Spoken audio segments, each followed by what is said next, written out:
할렐루야. 오늘 드릴 설교의 제목은 예수는 우리를 종교로 부르지 않았다입니다. 본문은 누가복음 4장 18절로 19절의 말씀입니다. 주의 성령이 내게 임하셨으니 이는 가난한 자에게 복음을 전하게 하시려고 내게 기름을 부으시고 나를 보내사 포로된 자에게 자유를, 눈먼 자에게 다시 보게 함을 전파하며 눌린 자를 자유롭게 하고 주의 은혜의 해를 전파하게 하려 하심이라 하였더라. 아멘. 오늘 봉독한 말씀은 예수님께서 공생애를 시작하시면서 나사렛의 회당에 들어가 읽으신 말씀입니다. 이 말씀은 이사야서 61장 1절로 2절의 말씀을 예수님께서 낭독하신 것인데, 장차 오실 메시아가 어떤 사역을 할 것인가에 대하여 이사야 선지자가 예언을 한 말씀입니다. 그런데 예수님께서 이 구절을 낭독하신 후에 이 말씀이 오늘 이루어졌다고 하셨습니다. 그러므로 이 말씀은 예수님께서 이 땅에 계시는 동안 해야 할 사역의 핵심을 이야기하는 중요한 선포의 말씀인 것입니다. 예수님의 사역의 핵심은 민초들이 받는 고통과 억압으로부터 자유를 되찾게 해주시고 악과 대항하여 싸워 은혜의 해를 선포하는 것입니다. 따라서 이것이 예수님의 사역이라면 예수님을 따르는 제자가 되고자 하는 우리들이 해야 할 신앙의 실천은 자연히 예수님을 따라 악의 현실 앞에서 악과 대항하여 고통과 억압으로부터 자유를 쟁취하고 은혜의 해를 선포하는 삶이어야 할 것입니다. 여러분, 이 땅에서 전쟁과 무고하고 잔인한 수많은 폭력으로 참혹하게 죽어간 민초들과 신자들의 고통을 예수님이 나 몰라라 외면했겠습니까? 아니죠. 예수님은 분명히 고통의 현장에서 그들과 함께 고통을 당하셨습니다. 그렇다면 주님을 믿는 우리는 이 악의 현실을 지금 어떻게 바라보아야 합니까? 주님은 왜 그들과 함께 고통을 당하시면서도 악을 그대로 보고만 계시는 것일까요? 이렇게 책임을 주님께 돌려 주님을 원망만 하고 있어야 합니까? 아니죠. 이런 악의 현실 앞에서 우리가 해야 할 고백이 있다면 이 악의 현실과 대항하여 싸우지 못하고 악을 그대로 허용한 우리의 죄를 용서하여 주옵소서.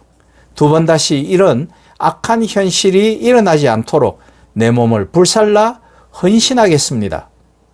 이것이 우리가 해야 할 고백이라고 생각합니다. 그렇기에 독일의 양심 보네퍼 목사는 악 앞에서 침묵하는 것 자체가 악이다. 하나님은 침묵하는 우리를 죄 없다고 여기지 않으실 것이다 라고 말하였던 것입니다. 중요한 것은 하나님의 주권과 인간의 책임을 악의 현실에서 어떻게 적용하느냐, 이것이 중요한 문제일 것입니다. 결론적인 말씀을 드리고 싶습니다. 성도는 모든 일이 하나님의 섭리 아래 있고 하나님의 주권 속에 있음을 믿어야 합니다. 왜냐하면 성경은 분명히 이 세상을 섭리하시고 주관하시는 분은 하나님이라고 말씀하시기 때문입니다. 그렇기에 우리의 삶의 현장에서 발생하는 재해도, 전쟁도, 사고와 참사도, 군부, 독재와 윤석열의 내란 시도도 모두 하나님의 섭리와 주권 아래 있음을 믿는 것입니다. 이 믿음이 틀린 것은 아닙니다. 그러나 이 모든 일이 하나님의 주권 아래 있다고 해서 이와 같은 악한 일 자체를 하나님의 뜻이라고 봐서는 안 되는 것입니다. 우리가 모든 일이 하나님의 섭리와 주권 아래 있다고 고백하는 믿음의 고백 속에는 하나님의 뜻을 행하며 살겠다라는 책임성이 반드시 들어있음을 잊지 말아야 합니다. 하나님의 뜻에 위배되는 온갖 정오와 거짓과 살상과 폭력과 같은 악한 행동을 거부하고 어떤 어려움이 오더라도 하나님의 뜻을 따르겠다라는 고백이 하나님의 주권을 믿는 우리들의 고백 속에 들어있어야 한다라는 뜻입니다. 따라서 하나님의 주권에 대한 고백은 언제나 인간의 책임성이라는 응답으로 나타남을 잊지 말아야 하는 것입니다. 사랑하는 여러분, 일제 식민 통치의 잔혹한 악행 자체는 결코 하나님의 뜻이 아니었습니다. 그 악의 현실 속에서 악을 허용한 죄를 회개하고 악의 현실과 맞서기 위해 결단하고 그 악의 현실과 싸우는 헌신 속에서 식민 지배의 흑암 속에서 함께 아파하고 함께 고통받으며 끝까지 우리 민족을 버리지 않으시고 우리 민족과 함께 하셨던 하나님의 뜻을 발견할 수 있어야 합니다. 회개와 결단, 악과 싸우는 헌신 속에서 고통 가운데 함께 하시는 하나님의 뜻을 발견할 때 비로소 이 식민 통치의 고난이 오히려 우리 민족을 새롭게 하는 훈련이었고 사랑이었다라는 고백이 흘러나오게 되는 것입니다. 기독교는 종교도 라이프 스타일도 신념도 아니다. 그 이상의 어떤 것이다. 기독교는 종교가 아니다. 디트리 본 회퍼는 그 어떤 신학자보다 이를 강하게 믿었던 목사였습니다. 본 회퍼 목사는 기독교가 선포하는 복음의 핵심과 종교는 전혀 관련이 없다고 생각했습니다. 그는 예수는 사람들을 새로운 종교로 부르신 것이 아니다. 그분은 사람들을 삶으로 부르셨다라고 했습니다. 칼 바르트나 폴 틸리히도 이를 말했습니다. 1945년 4월 9일 교수형에 처해져 39세의 삶을 마감한 독일의 신학 교수이자 목사인 그가 평생 강조했던 말은 바로 기독교는 종교가 아니다는 것이었습니다. 행동하는 신학자로서 그는 수없이 많은 말을 남겼는데 전술한 악을 보고도 침묵하는 것은 그 자체가 악이다라는 말은 히틀러를 죽이기 위한 암살 모의에 참여하면서 그가 했던 말이었습니다. 그가 행동하는 그리스도인의 전형이 된 것은 바로 일찍부터 기독교는 종교가 아님을 그가 알았고 그가 직접 체험했기 때문입니다. 1928년 22세이던 본 해퍼가 고등학생들에게 한 강연에 믿음의 본질이 잘 드러나고 있습니다. 기독교의 본질은 종교와 관계에 있는 것이 아니라 그리스도라는 인물과 관계가 있다. 종교는 죽은 것, 인간이 만든 것에 불과하다. 기독교의 핵심에는 전혀 다른 것, 바로 하나님 자신이 생생히 자리하고 있다. 기독교는 바로 그분을 대면하는 것이다. 그는 그리스도인이라면 신앙에서 나오는 것과 종교에서 나오는 것을 구별할 수 있어야 한다고 했습니다. 절대자를 붙잡으려 안간힘을 쓰는 인간과 절대자에 의해 사로잡히는 인간의 영혼, 이 두 가지 상반된 운동의 결합이 기독교라고 정의했습니다. 현실의 복과는 아무런 상관이 없습니다. 기독교가 종교가 아니라면 기독교는 문화도 아닙니다. 라이프 스타일은 더더군다나 아니죠. 제국주의와 기독교를 동일시하는 것, 특정 국가가 기독교 국가라는 인식은 존 그레이가 추악한 동맹이라는 그의 책에서 말하듯이 가장 폭력적인 결과를 만들어내는 것입니다. 즉 기독교가 곧 식민지 체제가 될 수 있는 것입니다. 우리는 근대의 역사 속에서 그것을 많이 알고 있고 보아왔습니다.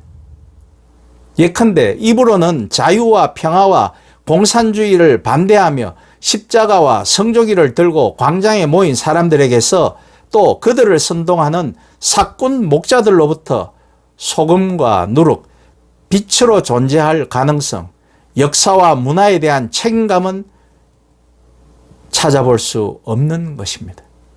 예언자로서의 소명은 잃게 된다는 것입니다.